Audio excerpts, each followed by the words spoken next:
नमो तस् भगवतो अरहतो सम्मा सम्बुद्धस्स। नमो तस् भगवतो अरहतो सम्मा सम्बुद्धस्स। नमो तस् भगवतो अरहतो सम्मा सम्बुद्धस्स। बुद्धं धम्मं संघं नमस्कारमि।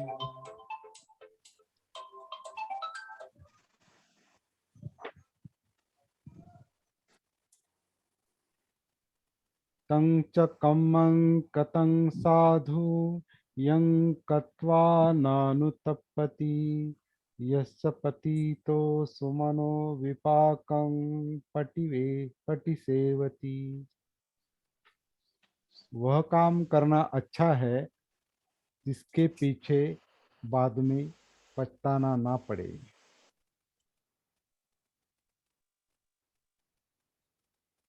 और जिसका फल प्रसन्न चित्त होकर भोगना पड़े। ये थोड़ा अनुवाद प्रॉब्लमेटिक है। और अगली एक गाथा देखेंगे। मधुआ मधुआ मय्यति बालो याव पापं न पच्यति यदा पच्यति पापं अथ बालो दुखं निगच्छति। जब तक पाप कर्म फल नहीं देता तब तक बाल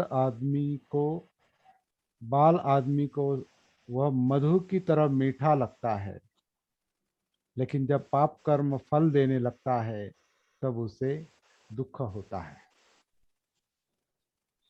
तो ये दो गाथाएं आज हम देखने वाले हैं।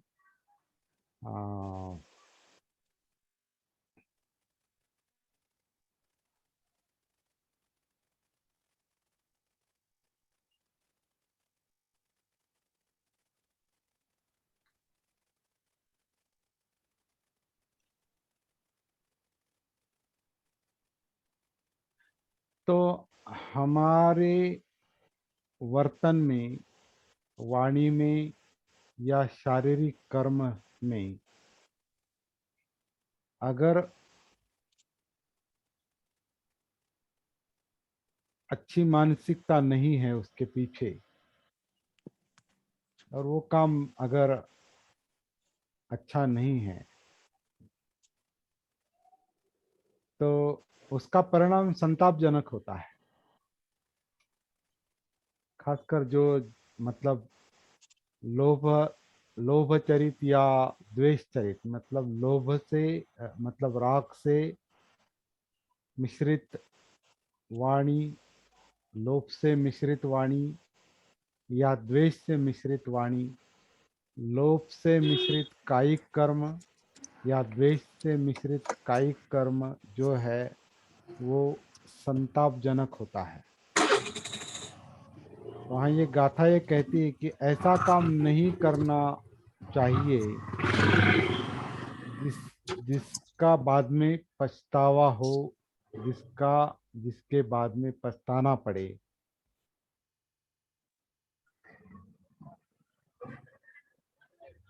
और जो काम अच्छा है वो किया जाए जिसमें प्रसन्नता मिलती है, सुख मिलता है, आनंद मिलता है। तो बहुत सरल है ये बात।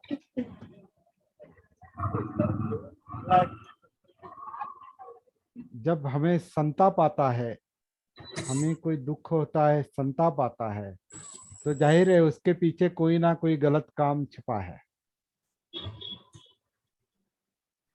क्योंकि हर बात जो है वो परिणाम है। हम जो भुगतते हैं, सुख या दुख दोनों, जो हम भुगतते हैं, भुगते हैं, सुख हो या दुख, उसके पीछे हमेशा कोई ना कोई अच्छा या बुरा हेतु हेतु रहता है या मानसिकता रहती है। तो यहाँ वो चेतावनी दी है, बुद्ध ने इस गाथा से ये चेतावनी दी है कि ऐसा काम नहीं करना चाहिए जो जिसको लेकर बाद में पछताना पड़े। और हमारे वाणी के पीछे और शारीरिक कर्म के पीछे जो मानसिकता छिपी है, जो हेतु छिपा है, वो अगर हमें ज्ञात नहीं है, उसका अगर हमें भान नहीं है, तो फिर हमारा वाचिक और कायिक कर्म जो है वो बदल नहीं सकता। अगर वो बदल नहीं सकता तो उसका परिणाम उस तरह से आएगा, और परिणाम आएगा तो फिर उसी पर सुख और दुख निर्भर होगा। पछताना ना पछताना उस पर निर्भर होगा। सारा जो परिणाम है वो मानसिकता से किया हुआ कर्म, वाचिक हो या शारीरिक हो, उस मानसिकता पर निर्भर करता है, और उसका परिणाम भी उस मानसिकता पर निर्भर करता है। तो बहुत सरल बात है और सीधी हमारे जागृति की साधना से कनेक्टेड है। मन जागृत चाहिए ताकि वाणी जागृति से बोली जाए, वाणी का कर्म जागृति से हो, काया का कर्म जागृति पूर्वक हो।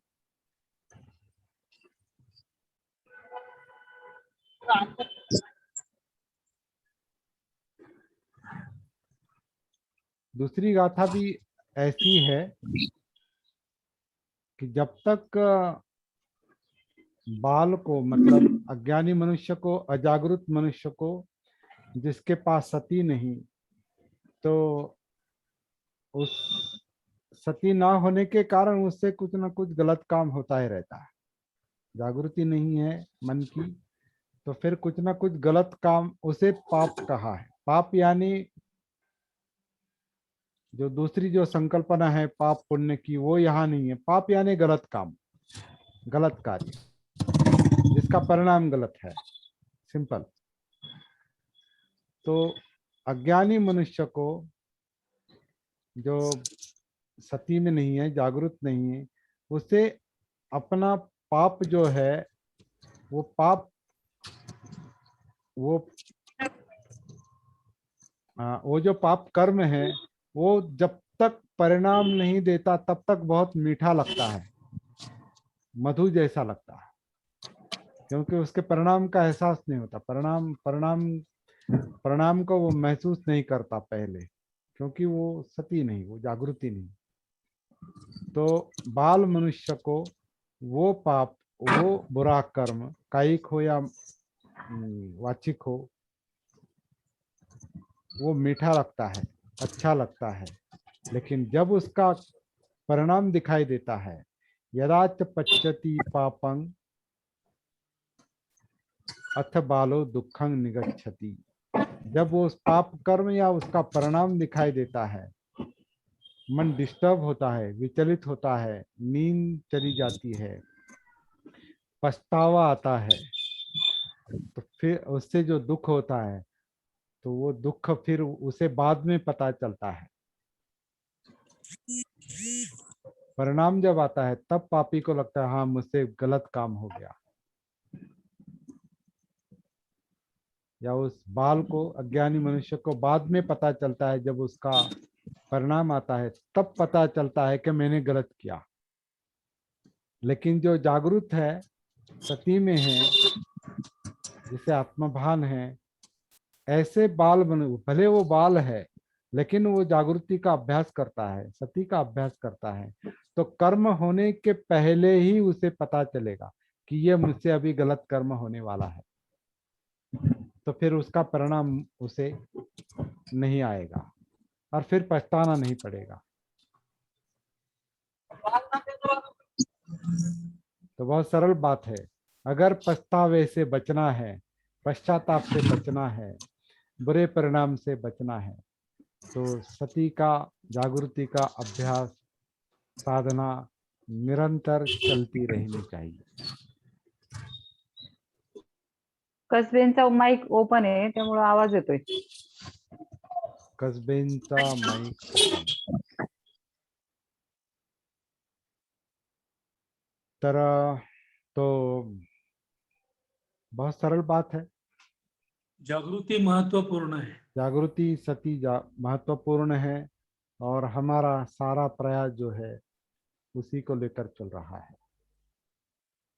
इससे ही कर्म अच्छा होता, नहीं तो अप्रमाद में हो तो कर्म अच्छा, प्रमाद में हो तो कर्म का बाद में पछतावा पड़ना पड़ता है, कर्म करने के बाद।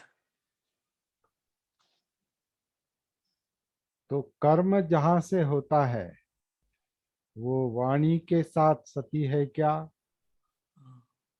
कर्म जहां से होता है उस काया के साथ सती है क्या? उस वाचिक और कायिक कर्म को, शरीर के कर्म को प्रवृत्त करने वाला जो मन है, चित्त है, मन है, उसके साथ सती है क्या? जागृति है क्या? ये पहले इंपॉर्टेंट बात है।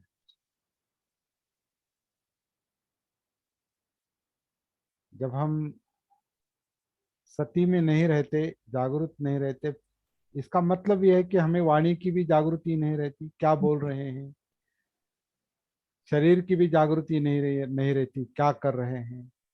और उसके पीछे जो चित्त और मन छुपा है उसकी भी जागृति नहीं रहती कि उसमें क्या चल रहा है। तो बहुत सूक्ष्म काम है, बहुत बारीकी से काम है, बहुत गहराई का काम है।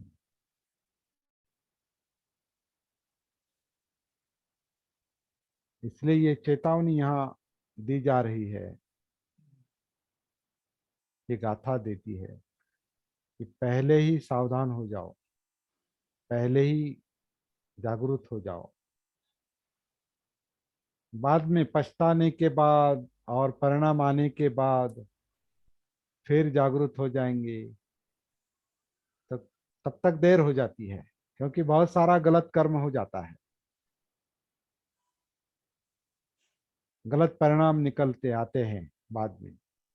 और फिर वो है ना, अब पछताए हो तो क्या जब चिड़िया चुग गई खेत, या हिंदी में जो कहते हैं, अब पछताए हो तो क्या जब चिड़िया चुग गई खेत, मतलब आ, मराठी में हम कहते बैल गेला झोपा केला। बाद में जागने से कोई फायदा नहीं होता, मतलब पहले कर्म का परिणाम आने लगता है।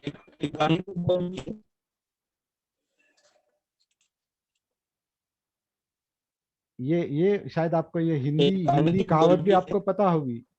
अब पछताए हो तो क्या, मतलब अब पछताने से क्या फायदा जब चिड़ियों ने खेत खा डाला है, चिड़ियों ने, पंछियों ने खेत खा डाला है, अभी फसल खाई है। अब जागने से क्या फायदा। बाद में खेत की रक्षा करने के लिए दौड़ता है। खेत की रक्षा कब करनी चाहिए?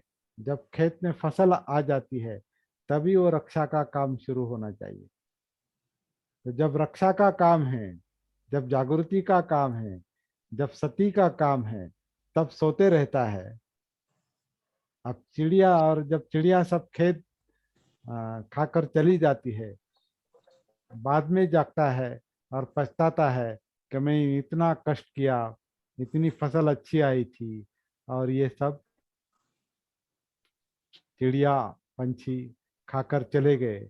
या आजकल आजकल चिड़िया और पंछी नहीं, आजकल अगर किसी जंगल के नजदीक आपका खेत है तो जंगल के जो शुअर है या जंगल के दूसरे जानवर है या बड़े बड़े चूहे हैं, वो खेत को खा जाते हैं, या हिरन है या दूसरे जानवर है। आजकल वो शुअर जो है जिसे रानडुक्कर कहते हैं, अभी कुछ लोगों को पता है, जो लोग खेती से संबंधित है वो जानते हैं। अभी अनिल गायकवाड़ अच्छी तरह जानते हैं कि उनकी आ, भात खेती है, राइस, चावल चावल की खेती है। और वो बहुत कष्ट उठाना पड़ता है चावल की खेती के लिए। और उन्हें ज़्यादा कष्ट उठाना पड़ता है क्योंकि उनकी खेती के इर्द गिर्द वहाँ पर जंगल है, और जंगल में प्राणी है, खासकर वो बड़े बड़े शुअर है। तो उन शुअर से रात को बचने के लिए, जब खासकर वो जब उसको धान आता है, चावल चावल जब आता है, उसमें धान आता है, तो उनको रात भर जागना पड़ता है। वहाँ मचान मचान लगानी पड़ती है, मचान। और वहाँ वो उनको रात भर जागना पड़ता है ताकि वो जानवर वहाँ ना आए। तो ये गाथा वो कहते, तो समय पर जागना चाहिए। इसका मतलब क्या है? समय पर जागना चाहिए। तो सती जो है वो कर्म होने के पहले ही होनी चाहिए। जागृति जो है वो समय से पहले होनी चाहिए। तकलीफ होने के बाद, तनाव आने के बाद, दुख होने के बाद, पछतावा आने के बाद, परिणाम आने के बाद फिर जाग जाएंगे तो ठीक है, वहां भी जाग गए तो बाद में वो गलती नहीं आए होगी, दोहराई नहीं जाएगी, ये बाद में होगा। लेकिन अगर पहले से ही अगर वो सती का अभ्यास करते हैं तो कितना अच्छा होगा।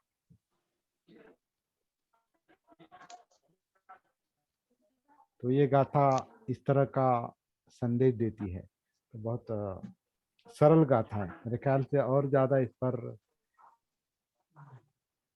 चर्चा करने की जरूरत नहीं। और सती के बारे में भी हमने कल दिन भर देखा है लेवल 1 में। और आप में से करीब करीब सारे लोग उस वक्त मौजूद थे कल के सेशन में। तो कल क्या हुआ ये आप जानते हैं।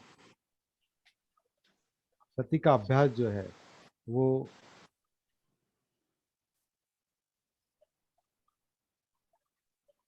निरंतर,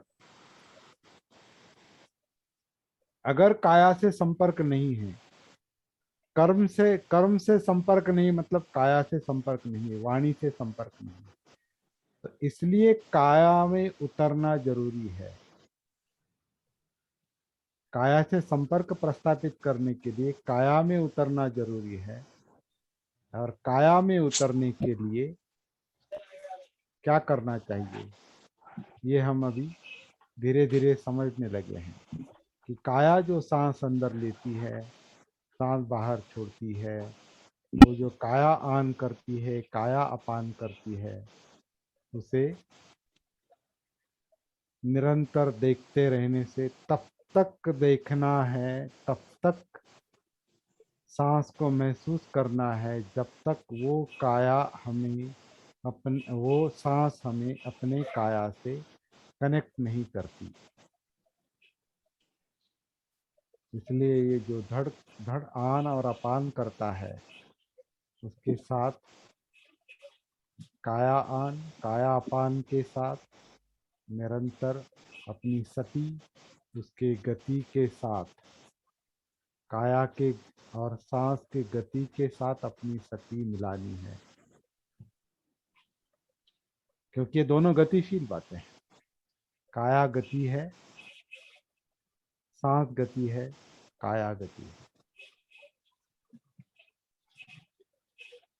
काया जिंदा है, वेदना वो भी गति है। वेदना वेदना के कारण काया जिंदापन, काया का जिंदापन महसूस होता है। वेदनाएं भी गति है, फीलिंग भी गति है, चित्त भी गति है, मनोधम्म भी गति है, सब गति है। तो अलग अलग गतियां हैं इसके। एक की गति विचारों से कम चित्त की गति, चित्त से कम काया की गति, काया से कम सांस की गति, वेदनाओं की गति, और वेदनाओं से कम सांस की गति, काया की, सॉरी, विचारों से कम चित्त की गति, चित्त से कम वेदनाओं की गति, वेदनाओं से कम काया की गति, काया से कम सांस की गति। तो अभ्यास करने के लिए हमें कम गति से शुरुआत करना अच्छा है। एकदम विचारों के संपर्क में मैं जाऊंगा और क्या चल रहा है देखूंगा, संभव नहीं है ये सारी, क्योंकि सारी गतियां और गतिविधियां जो एक्टिविटीज काया में चल रही है, मन में चल रही है, तो उन एक्टिविटीज के बीच आपको बीच में से घुसकर आपको विचारों की प्रक्रिया तक पहुंचना, मनोधम्म तक पहुंचना संभव नहीं, मन तक पहुंचना संभव नहीं। विचारों तक पहुंचने के लिए पहले चित्त में उतरना चाहिए। चाहिए नहीं चाहिए का जो संघर्ष है, राग द्वेष का जो संघर्ष है चित्त में, चित्त यानी सभी सभी काया में ही चित्त, उसमें जो चाहत चाहिए नहीं चाहिए का जो द्वंद्व है उसके साथ संपर्क चाहिए। और वो भी बहुत गुत्थी है, गुंता है सब, लेकिन विचारों से कम है वो, लेकिन वो भी गुंता महसूस नहीं होता, वो भी गुत्थी महसूस नहीं होती चित्त की। तो उसके पहले उसका जो परिणाम है, जो वेदना है, जो सुख दुख है, वो थोड़े आसान है, चित्त से आसान है, लेकिन वो भी महसूस नहीं होते जल्दी। कब दुख निर्माण होता है? दुख निर्माण होता है लेकिन वहां सती होती है क्या? सुख निर्माण होता है लेकिन वहां सती होती है क्या? मूर्छित अवस्था मूर्छित अवस्था यानी मोहावस्था जो स्पष्ट रूप से महसूस नहीं होती, लेकिन वहां जो महसूस नहीं होता वहां सती है क्या? समझ रहे हैं आप क्या? विषय को समझ रहे हैं क्या? सुख सुख जब निर्माण होता है तो वहां सती चाहिए, तो वो वेदनानुसती है। वेदना में दुख जब महसूस होता है, दुख जब होता है तो वहां सती चाहिए, तो सती से महसूस होगा, वो अगली बात। दुख जब होता है तो वहां सती चाहिए, फिर दुख महसूस होगा। सुख जब आएगा तो उसके साथ सती चाहिए, फिर सुख महसूस होगा। मूर्छित अवस्था जब होती है उसके साथ सती होगी तो मूर्छित अवस्था महसूस होगी, मोहावस्था महसूस होगी। लेकिन ये भी बहुत कठिन काम है शुरू में। तो ये जो सुख दुख विरहित न्यूट्रल जो वेदनाएं हैं, फीलिंग्स है, जानिवा है, वो काया में है, वो काया में महसूस होती है। का काया की गुफा में सब बैठा है। हम कहते हैं कि हड्डियां और मांस में सब चित्त बैठा है और वेदनाएं बैठी है। तो दर्द कहीं भी होता है ना। देखिए वेदना, दर्द कहाँ भी होता है, कहाँ होता है दर्द, कहाँ भी हो सकता है। एक एक सुई भी लिया और यहाँ टच किया तो वहां वो चुभन होती है तो दर्द होता है। पैर में अगर थोड़ा कांटा, छोटा भी कांटा पैर में अगर घुसता है तो वहां दर्द होता है।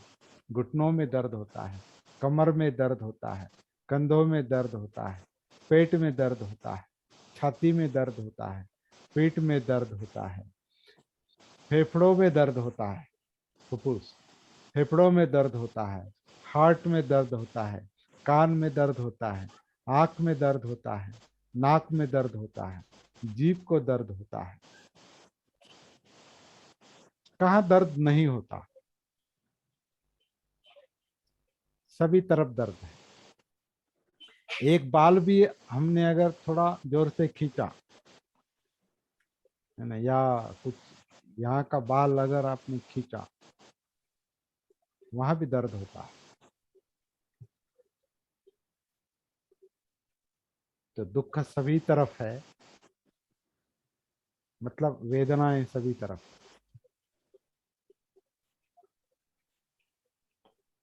तो जहां वेदना है वहां चित्त है।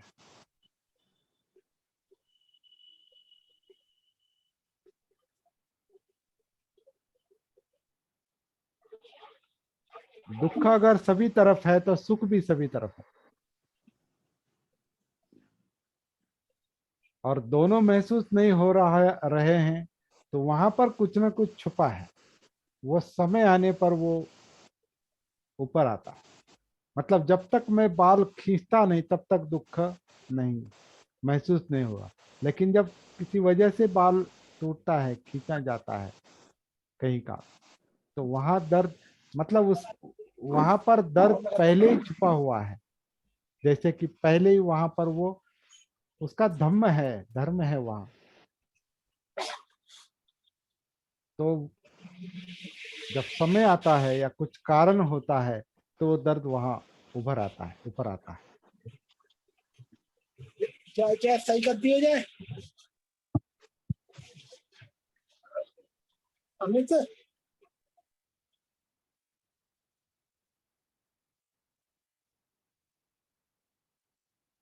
तो पूरी काया में चित्त है, पूरी काया में वेदनाएं हैं, सुख दुख है,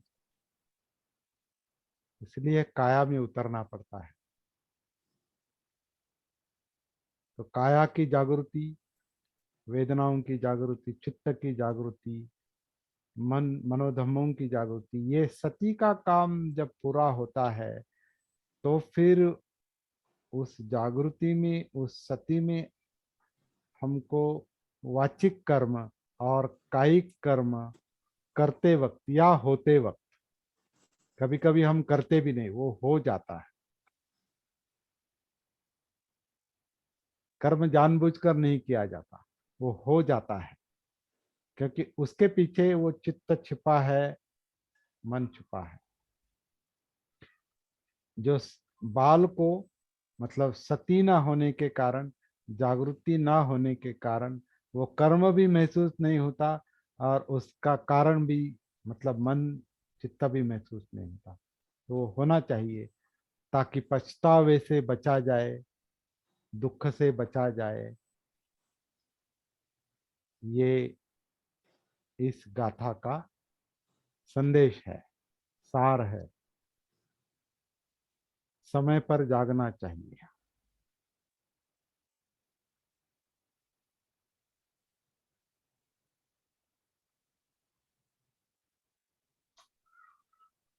कर्म करते वक्त जागृति चाहिए। पहले ही, हम्म, वक्त बाद की बात है, पहले ही जागृति चाहिए। सती का कनेक्शन पहले से ही उपस्थित चाहिए, ताकि गलत कर्म निर्माण ही ना हो।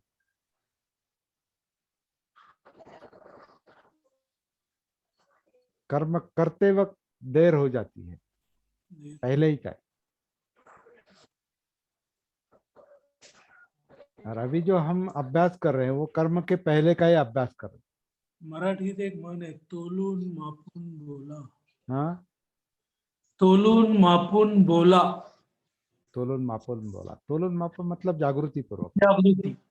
सती के साथ बात कीजिए। हम्म, लेकिन सती वहां होनी चाहिए, तभी तभी तोलन मापन बोल सकते हैं। मालूम बोलता येईल। जागृति पहले ही होनी चाहिए, तभी हम जागृति पूर्वक बोल सकते हैं या कृति कर सकते हैं। जागृति ही नहीं है, सती ही नहीं है, तो कैसे जागृति पूर्वक बोलेंगे, और कैसे जागृति पूर्वक काम करेंगे, और कैसे परिणाम से बचेंगे, और कैसे भुगत पछतावे से बचेंगे।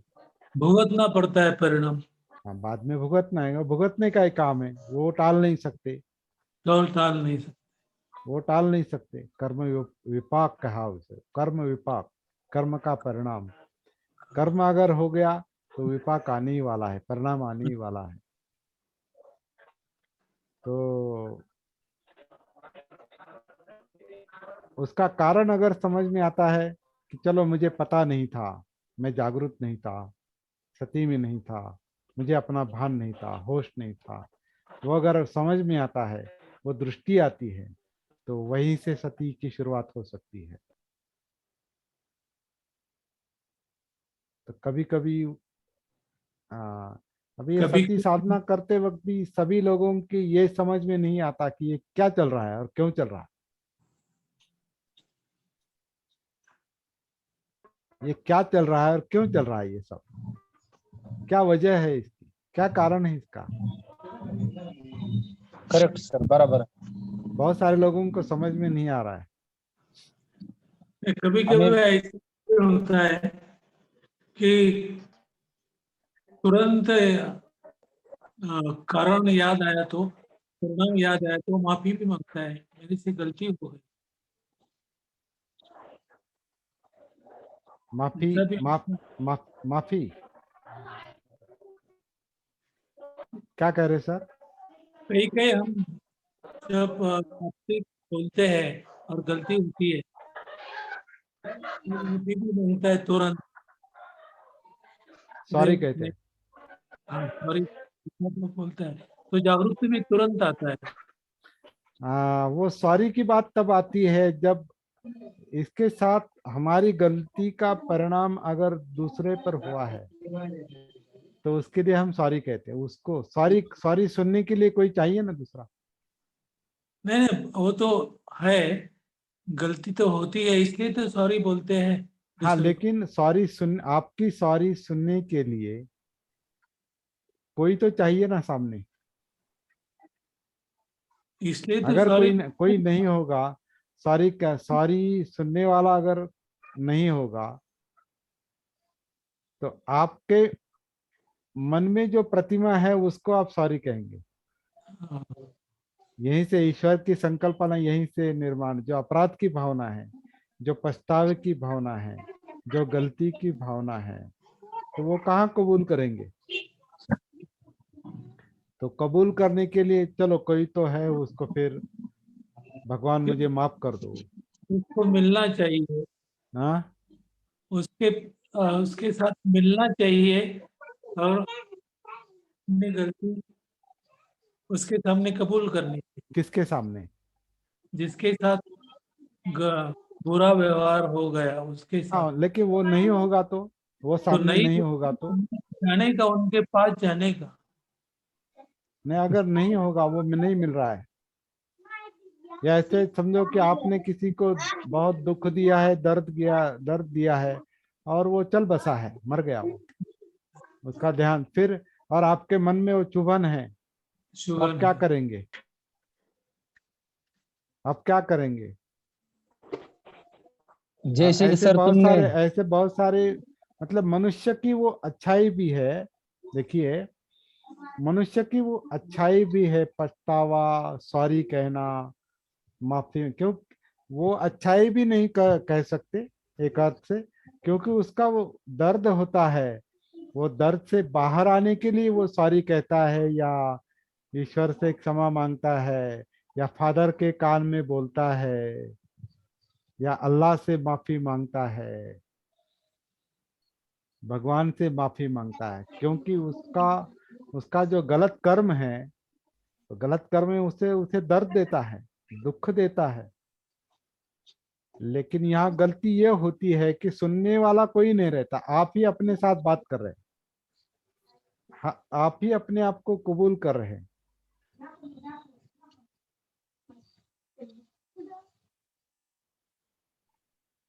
और ये अच्छी बात है कि आप कबूल कर रहे हैं। लेकिन अगला सवाल ये होता है कि उस गलती की भावना से, उस चित्त से आप बाहर कैसे आएंगे। हर बार गलती करेंगे और सॉरी कहेंगे। नहीं नहीं, दोबारा गलती नहीं करेंगे। गलती करेंगे और सॉरी कहेंगे। ये ऐसा क्यों होता है, इसलिए बार बार गलती करते लोग सालों से, उम्र भर यात्रा जत्रा देव धर्म क्यों करते हैं। वो बार बार गलती करते हैं। हाँ, वो बार बार गलतियां होती, बार वही वही रहता है मन में, और हाँ, उससे छुटकारा नहीं मिलता। नहीं मिलता। इसलिए हर बार जाना पड़ता है कहीं तो, यात्रा के लिए, जत्रा के लिए, देव धर्म करने के लिए। उसका क्या कारण है दूसरा। कुछ लोगों का तो उम्र भर छूटता नहीं, वो मरते दम तक, मरते वक्त भी कोई कहता है, अरे मुझे जाना था वो देव दर्शन के लिए, रह गया वो वहां भी उसकी जान नहीं जाती। मतलब वो जो गलती है उससे बाहर नहीं आ, वो मानसिकता, नहीं होना चाहिए। वो मनोवस्था बदली नहीं, वो मानसिकता नहीं, बदली गलती नहीं। का रिपीटेशन नहीं, हाँ, एक ही सोल्यूशन, गलती का रिपीटेशन वो नहीं रिपीटेशन होना चलता चाहिए। रहता है, वो खाता है, मन उसको खाता है, गलतियां खाती है, तो इससे कुछ लाभ नहीं होता, दर्द नहीं, वैसा का वैसा ही रहता है। इसलिए समय में, समय के पहले सती में आना, जागरूक होना जरूरी है। बराबर। चलो, अभी अभी आज हमने सती का अलग अंग देखा है, हाँ, सती का दूसरा अंग देखा है जो आध्यात्मिक कहते हैं, उससे जुड़ा है, लोग जिसे आध्यात्मिकता कहते हैं, जो डर के कारण, भय के कारण निर्माण होती है, क्योंकि उससे कैसे बाहर आए समझ में नहीं आता, तो काल्पनिक प्रतिमा निर्माण करके उसके प्रति कनेक्शन, काल्पनिक कनेक्शन होता है अंदर ही अंदर, तो सब मन ही करता है। तो इससे अच्छा है कि मन के प्रति जागरूक हो जाओ, चित्त के प्रति जागरूक हो जाओ, उसका जो परिणाम है सुख दुख, उसके प्रति जागरूक हो जाओ, वेदनाओं के प्रति जागरूक हो जाओ, वो सब काया में है, काया के प्रति जागरूक हो जाओ, काया में एंट्री करनी है तो सांस के प्रति जागरूक हो जाओ, सरल मार्ग है। तो न पाप है न पुण्य है, कुछ नहीं, सब मानसिक है, नहीं, कुछ पाप नहीं कुछ पुण्य नहीं, नहीं, वो परिणामों के कारण वो कहा है पाप पुण्य, लेकिन पाप पुण्य से बाहर आना चाहिए, वो सती से संभव है, जागृति से संभव है। इसीलिए समय से पहले जागरूक हो समय जाओ। से पहले।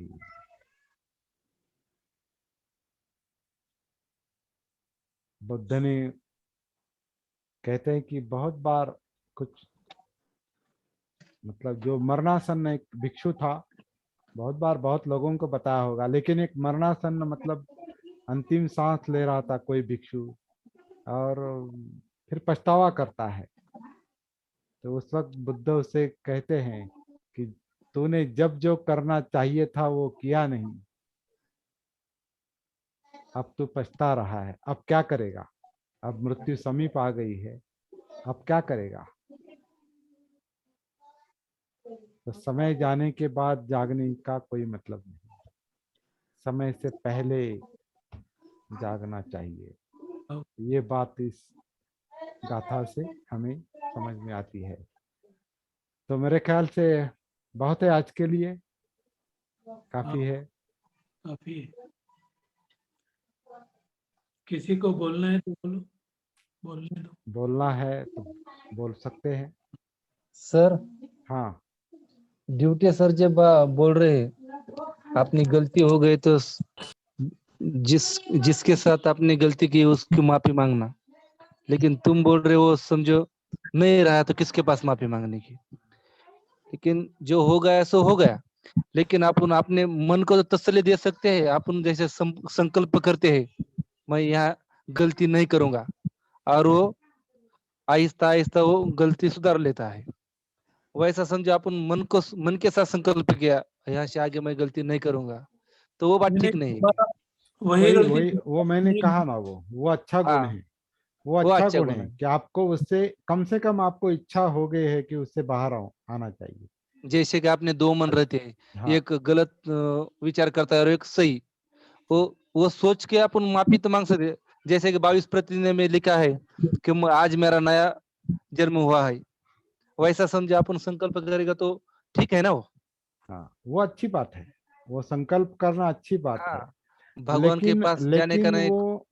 वो मानसिकता कैसे बदलेंगे, ये हाँ, ये बात महत्वपूर्ण सही, है, कि वो हाँ, ये ताकि वो गलती दोबारा ना हो। महत्वपूर्ण है। ये, दोबारा हाँ, ये मुख्य काम है। नहीं नहीं। तो फिर माफी मांगेंगे, बराबर है सर, गलती करेंगे, फिर माफी गलती करेंगे। मांगेंगे, गलती बराबर है, करेंगे। नहीं, गलती, कुछ काम नहीं। गलती के Repetition पीछे नहीं जो होना- मानसिकता है उसमें परिवर्तन आना चाहिए, और वो बराबर सती है से सर, संभव है। बराबर है सर, क्योंकि सुधारने की गल, इच्छा है, मुझे अब गलती नहीं करनी है, सुधारने की इच्छा है, अच्छी बात है, लेकिन कैसे सुधरेंगे, कैसे बाहर आएंगे? ये प्रैक्टिकल काम आगे रहता है ना, साधना का काम आगे रहता है ना। बराबर। ये समझ लेने की बात है। पहली गलती सर अपनी खुद की होती है, बाद में बाहर, सामने बाद वाला में का दिल बाद में दुखता है। गलती पहला, बाल अवस्था के कारण होती है। लेकिन शुरू आप, गलती, हाँ, शुरू में आप खुद करते हैं ना, पहली गलती नहीं अपनी खुद नहीं, आप नहीं करते गलती, गलती बाद आप में नहीं करते, गलती हो जाती है। आपकी अजागृत मनोवस्था करती है, आपकी बाल अवस्था करती है। बराबर, हर बात को पर्सनलाइज, ये भी सीखना पड़ता है, समझ लेना पड़ता है। गलती का पछतावा नहीं करना चाहिए। गलती का पछतावे का मतलब क्या है कि मैंने गलती की। गलती आपने की क्या? अगर गई। वो गलती है ये आपको पता होता तो आप गलती करते क्या? नहीं, नहीं, आपको पता होता तो आप गलती कर, जानबूझकर कौन गलती करेगा? वो बाल अवस्था है, वो अविद्या है, वो जागृति नहीं है, सती नहीं, इतना ही उसका कारण है। बहुत सिंपल है। तो इसलिए पछतावा भी नहीं करना चाहिए। पछतावा, सुधारने की इच्छा चाहिए, सुधार की इच्छा होनी चाहिए, लेकिन उसको गलती मुझसे हुई, मैं बुरा आदमी हूं, और फिर शिक्षा का मुद्दा आता है, और शिक्षा से कोई सुधर नहीं सकता। मन परिवर्तन से जो सुधरा जाता है, वो शिक्षा से सुधार होना संभव नहीं। पनिशमेंट, सजा, सजा से कोई सुधरता नहीं, जागने से सुधरता है। राइट सर, बराबर है। वही बात अंगुलीमाल के साथ बुद्ध ने की है। अंगुलीमाल को पकड़ने के लिए राजा प्रसेनजित और उसके राज में कई सारे लोग उसको ढूंढते थे। वो बुद्ध के पास पहुंचा, बुद्ध को सुना, जागरूक हुआ, अगले कर्म ना होने की मानसिकता तैयार हो गई, बुरे कर्म ना करने की मानसिकता तैयार हो गई। तलवार तो पहले ही डाल थी, संकल्प ही बदला उसका। उसका संकल्प क्या था? मनुष्य को मारूंगा और उसकी एक उंगली गले में डालूंगा, ऐसा कुछ संकल्प उसने किया था गलती से। कोई उसको गुरु ऐसा मिला होगा कि तुम पाप कर्म से बाहर आना है तो ये काम करो। तो बुद्ध मिलते हैं तो वो जाग जाता है, उसका संकल्प बदलता है, तो मनोवस्था बदलती है। और फिर प्रसेनजीत जब उससे मिलने के लिए आता है तो उसे देखकर वो उसे पकड़ भी नहीं सकता। वो जो परिवर्तन देखकर वो खुद प्रसेनजित राजा फिर बुद्ध का शिष्य बनता है, बुद्ध के मार्ग पर आता है। ऐसे कई उदाहरण हैं। तो मन परिवर्तन जो है, मन का रूपांतर जो है, ट्रांसफॉर्मेशन ऑफ माइंड, मन का रूपांतर, परिवर्तन, ये सबसे इंपॉर्टेंट बात है। लेकिन मन तक पहुंचना चाहिए, तो पहुंचने का मार्ग जो है वो सती का है, जागृति का है। तो यहाँ पर हम रुकते हैं। बहुत बहुत धन्यवाद, साधुवाद। सभी लोग अपना चेहरा दिखाएं तो अच्छा होगा। नमो बुद्धाय, जय भीम। नमो बुद्धाय, जय भीम। ओके, तो अच्छा, आप गाड़ी पर है, विशाल कस्बे गाड़ी पर है, हाँ अनिल गायकवाड़ के यहाँ लाइट नहीं दिखाई देती, अशोक के यहाँ भी लाइट दिखाई नहीं देती, कस्बे सर मेरी पता आवाज आ रही नहीं। है सर? तो सबको धन्यवाद, आ रही है सर? जय भीम, नमो बुद्धाय। मेरी आवाज